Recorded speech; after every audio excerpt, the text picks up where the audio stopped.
Dnes v Tatrách potapači dokazujú, že aj pod hladinou môžeme chrániť prírodu. Poďme sa pozrieť, aké úlovky sa im podarilo vyloviť.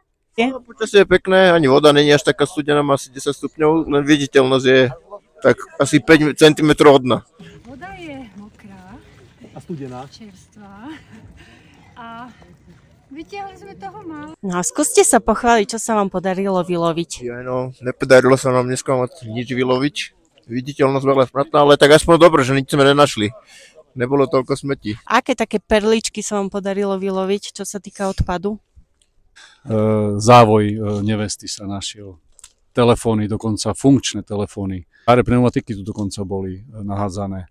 Tomahawk sa našiel z čas filmovania Si Indian. odkázali turistom Tatier.